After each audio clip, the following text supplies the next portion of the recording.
जय हिंद दोस्तों। एक साइकोलॉजी पॉइंट जिसकी मदद से आप प्रॉफिटेबल ट्रेडर बन सकते हो। आज तक जो भी आपने साइकोलॉजी पॉइंट सुना है उससे सबसे ज्यादा पावरफुल होने वाला है। इसको हम समझने की कोशिश करते हैं। वो साइकोलॉजी पॉइंट क्या है? दो टाइप के मार्केट होते हैं, ट्रेंडिंग मार्केट और साइडवेज मार्केट।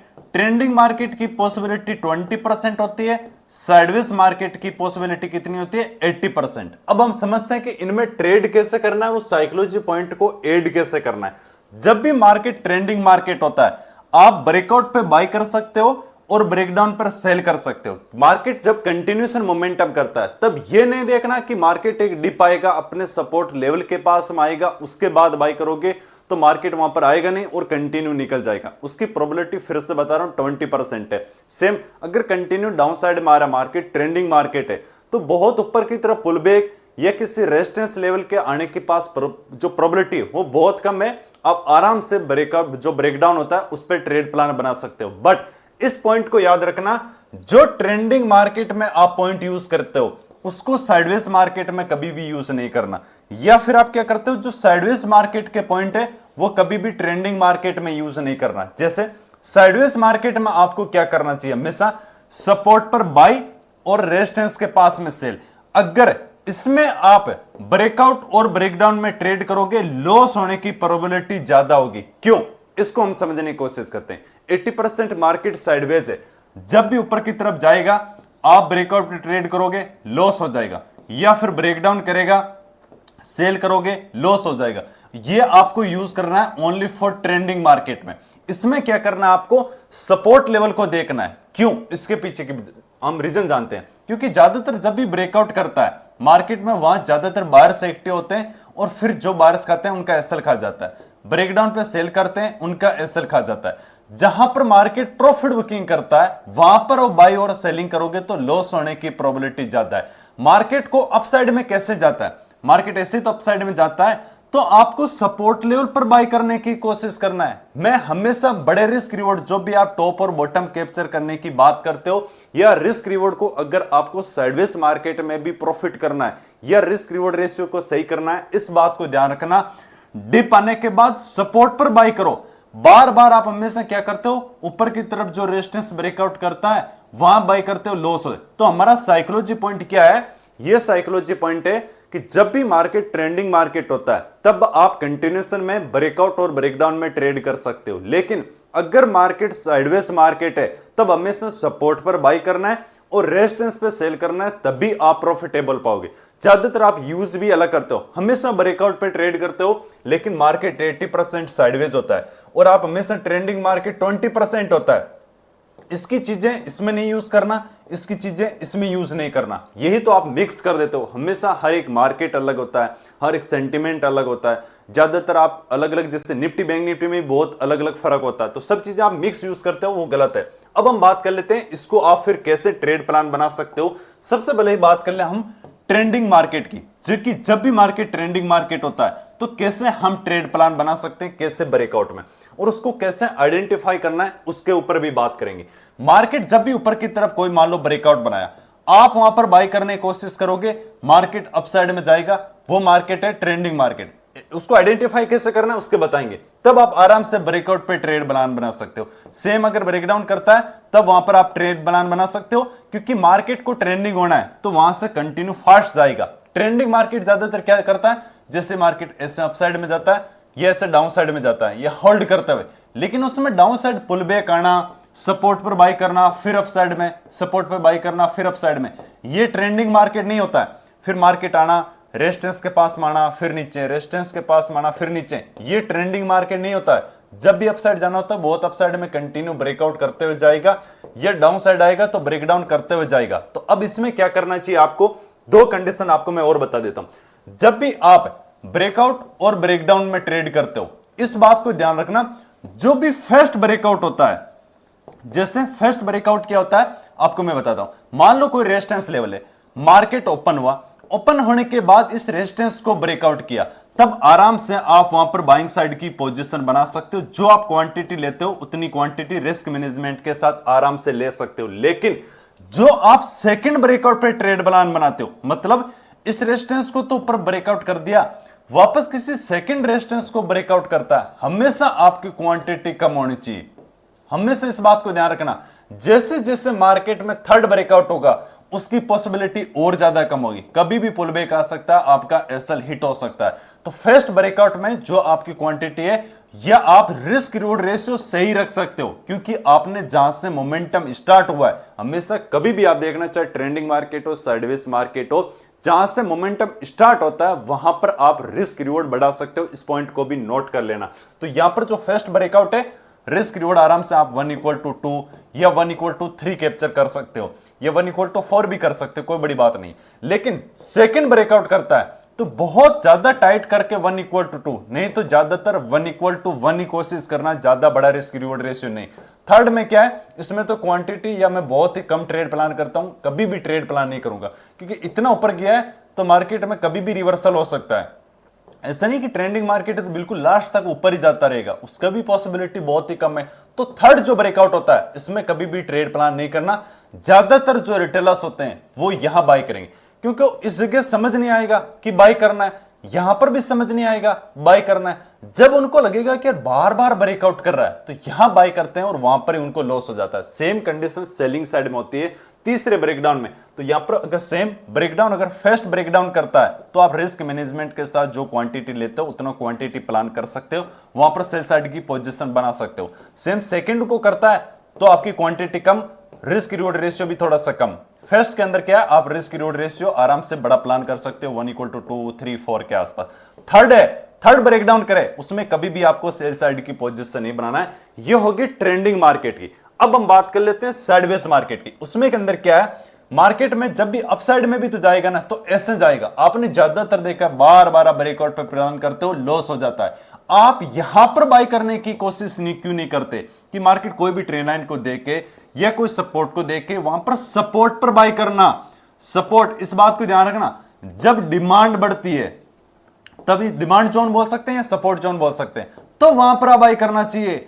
जिस लेवल पर बायर्स एक्टिव है उस लेवल पर आपको बाय करना चाहिए, ब्रेकआउट पर नहीं। 80% मैंने क्या बोला, साइडवेज मार्केट है तो वहां लॉस हो जाएगा, तो ब्रेकआउट पर नहीं। जहां पर मार्केट में डिमांड जोन है, जो आपका सपोर्ट जोन है, जहां पर बायर्स एक्टिव हो रहे हैं, तो आपका रिस्क रिवॉर्ड रेशियो भी सही होगा। जहां पर ब्रेकआउट पे आप बाय करने की कोशिश करो, 1=2, 1=3 कैप्चर हो जाएगा और वहां प्रॉफिट बुकिंग कर लोगे। वहां बाय करते हो तभी तो लॉस हो जाता है। जैसे आप ज्यादातर ये पॉइंट देखते हो, सर मैं जब बाय करता हूं मार्केट डाउन साइड आ जाता है, या जब मैं सेल करता हूं मार्केट अप साइड में चला जाता है। उसका कारण ही यही साइकोलॉजी पॉइंट है कि आप ब्रेकआउट और ब्रेकडाउन में बार बार ट्रेड प्लान करने की कोशिश। मैं कोई भी वीडियो देखो, मेरे पूरे इस हफ्ते, पिछले वीक, पिछले मंथ, सबके लाइव ट्रेड के वीडियो यूट्यूब पर है। मैंने क्या ब्रेकआउट पर कितने ट्रेड किए, लास्ट पूरे मंथ की बात करोगे ना, 20-22 दिन में से एक ट्रेड होगा लास्ट। ये मुश्किल से जोर लगा के 2 ट्रेड होगा कि मैंने ब्रेकआउट और ब्रेकडाउन पे ट्रेड किए, बहुत ज्यादा कम। मैं हमेशा सपोर्ट और रेजिस्टेंस, या जहां डिमांड जोन है, जहां बायर्स एक्टिव है, वहां पर बाय करता हूं।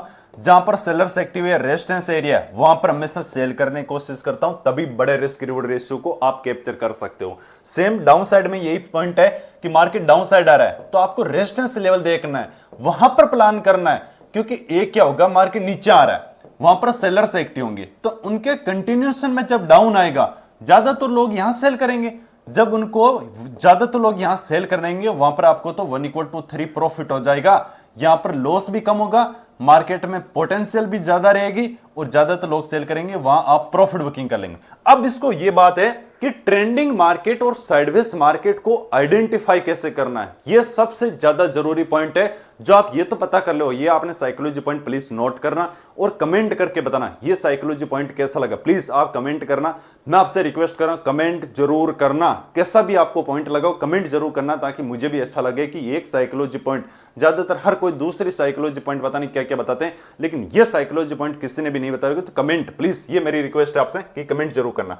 अब हम बात कर लेते हैं कि साइडवेज और ट्रेंडिंग मार्केट को कैसे आइडेंटिफाई करना है, क्योंकि इसके बिना तो अगर आप ट्रेड ही नहीं प्लान कर पाओगे, ये जो भी पॉइंट हमने नोट किए वो पॉइंट सब धरे के धरे रह जाएंगे। तो यहां पर हम चलते हैं सबसे पहले डेली टाइम फ्रेम में, जहां पर हम समझने की कोशिश करेंगे कि साइडवेज और ट्रेंडिंग मार्केट को कैसे आइडेंटिफाई कर सकते हैं। देखो, एक पॉइंट में यहां पर बता देता हूं, जब भी मार्केट साइडवेज कब होता है, इस बात को ध्यान रखना, जब भी एक कंटिन्यूस मोमेंटम आ जाता है और मार्केट में छोटा मोटा पुल बैक आ जाता है तो ये हाई प्राइस हो गया, फिर क्या होता है मार्केट में, जैसे डिपाई का बाय, जैसे डिपाई का बाय। इसलिए मार्केट क्या करता है, वहां रेंज बनाने की कोशिश करता है। एक ट्रेंडिंग मोमेंटम के बाद साइडवेज होने की पॉसिबिलिटी होती है, लेकिन साइडवेज के लिए क्या है, 2-3-4 दिन होने दो साइडवेज, उसके बाद आपको रेंज मार्क करना है। यहां इस कैंडल पे नहीं पता चलेगा कि साइडवेज होगा। अब इसमें क्या हुआ है, डाउन साइड भी आ गया, अप साइड में स्विंग लगा दिया, तो ये आपका हाई और स्विंग बन गया ना। अब मार्केट ये साइडवेज मार्केट हो गया, जैसे अब यहां पर मार्केट साइडवेज मार्केट है, ये आपका साइडवेज। ट्रेंडिंग मार्केट को, साइडवेज को तो सिंपल तरीका है, आपको स्विंग बनाना पड़ेगा। यहां पर नहीं पता चलेगा, किसी को भी नहीं पता चलेगा इस एक कैंडल पर कि साइडवेज होगा। वैसे जब भी कंटिन्यू जा रहा है मार्केट में, सेलिंग आती है धीरे धीरे, साइडवेज होने की पॉसिबिलिटी ज्यादा होगी। जब भी कंटिन्यू जाएगा, थोड़ा बहुत डाउन आएगा, साइडवेज होने की पॉसिबिलिटी ज्यादा होगी। जैसे ट्रेंड को आपको देखना है, जब कंटिन्यू अप साइड में जा रहा है, जैसे यहां पर आप यहां पर देखोगे तो इसमें अप साइड में गया, यहां सेलिंग आई, यहां साइडवेज नहीं हुआ। अगर मार्केट नीचे यहां पर ऊपर और नीचे स्विंग लगा दे तो उसके बाद देखो, कभी भी कोई भी मार्केट में ऐसे नहीं पता चलेगा कि आज ही साइडवेज होगा। साइडवेज है जब रेंज के अंदर है, जैसे यहां पर सपोर्ट लगा दिया, धीरे धीरे ये जब कैंडल स्टिक बन रही है, धीरे धीरे आप देख रहे हो ऊपर की तरफ ये स्विंग बने, तो यहां पर मार्केट साइडवेज है। अब यहां पर आप बताओ, मैं बोलता हूं कि यहां तक नहीं पता चलेगा, यहां तक कि मार्केट साइडवेज है, लेकिन ये इतने सारे लॉसेस आपके बच जाएंगे। यहां पर तो पता चल रहा है कि यार मार्केट जो 3 कैंडल है स्टिक के मार्केट में सस्टेन कर रहा है, इतनी सारी कैंडल स्टिक आपको नहीं पता चलेगी साइडवेज है। जब यहां 2 कैंडल देख रहे हो, यहां के आसपास नहीं पता चलेगी, तो आप इतने सारे लॉसेस बच जाएंगे। जब यहां कैंडल स्टिक है, इसी के हाई और लो को ब्रेक नहीं कर रहा है, जब ये कैंडल स्टिक बनी इसी के अंदर है, क्या आपको नहीं पता चलेगा, क्या इतने सारे लॉसेस आपके नहीं बच जाएंगे। जब यहां पर इस रेंज के अंदर है, क्या इतने सारे लॉसेस आपके नहीं बच जाएंगे, बिल्कुल कभी ये पता नहीं चलेगा। हां, आज मान लो मार्केट यहां है, ये पता चल जाएगा कि रेंज के अंदर है तो साइडवेज है, लेकिन जब कंटिन्यूएशन में जा रहा है तो मार्केट साइडवेज होगा। इसके 2 तरीके हैं। अगर एक मार्केट प्रीवियस दिन का हाई और लो है, जैसे मार्केट कंटिन्यू किया, प्रीवियस दिन का हाई और लो ब्रेकआउट नहीं कर रहा है, तो मार्केट क्या हो गया, साइडवेज मार्केट हो गया। या फिर कोई रेंज के अंदर है डेली टाइम फ्रेम में, तो हो गया साइडवेज मार्केट। उसमें आप क्या कर सकते हो, सपोर्ट पर बाई और रेजिस्टेंस पे सेल।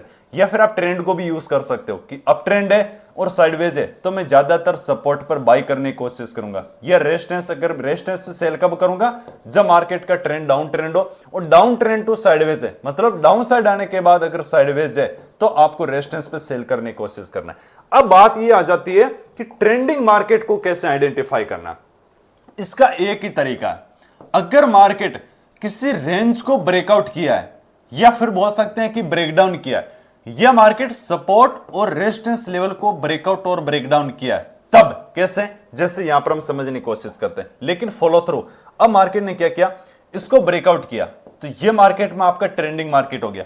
फिर से मार्केट में ये ट्रेंड लाइन हुई, इस रेंज को भी ऊपर की तरफ ब्रेकआउट किया, तो ये कौन सा हो गया, ट्रेंडिंग मार्केट, क्योंकि रेंज से निकला है, तो रेंज से मार्केट अपसाइड गया, साइडवेज, उसके बाद क्या आएगा, ट्रेंडिंग, चाहे अपसाइड आए या डाउन साइड, और ट्रेंडिंग के बाद कौन सा आता है, साइडवेज, और साइडवेज के बाद कौन सा आता है, ट्रेंडिंग। ये मार्केट का क्या होता है, एक सिनेरियो होता है, चलने का, मार्केट के मोमेंटम करने का एक तरीका होता है। तो आप किसी भी ब्रेकआउट और ब्रेकडाउन पे, मतलब चाहे रेंज हो, चाहे सपोर्ट रेजिस्टेंस हो, जैसे यहां पर ब्रेकआउट किया, ये ट्रेंडिंग, लेकिन फिर मार्केट ने यहां पर रेंज बनाने लग गया, तो ये आपका रेंज हो गया कि यार इस कैंडल स्टिक को मार्केट में ना हाई को ब्रेक कर रहा है ना लो को ब्रेक कर रहा है। अगर ट्रेंडिंग होगा ना, जैसे यहां पर मान लो ब्रेकआउट किया, तो हमेशा हाई को ब्रेक करते हुए अपसाइड में जाएगा, तब आप कंटिन्यूएशन में ब्रेकआउट पे ट्रेड प्लान बना सकते हो। अगर मार्केट ये रेंज है, रेंज को ब्रेकडाउन किया, तब आप जो ब्रेकडाउन होता है वहां पर सेल साइड की पोजीशन बना सकते हो। फिर आप मार्केट में बार बार रेजिस्टेंस लेवल को देखने की जरूरत नहीं है कि मार्केट में डाउन आया, फिर रेजिस्टेंस के पास में आएगा तभी मैं सेल करूंगा। बट एक बात हमेशा ध्यान रखना, मैं फिर से आपको बता रहा हूं,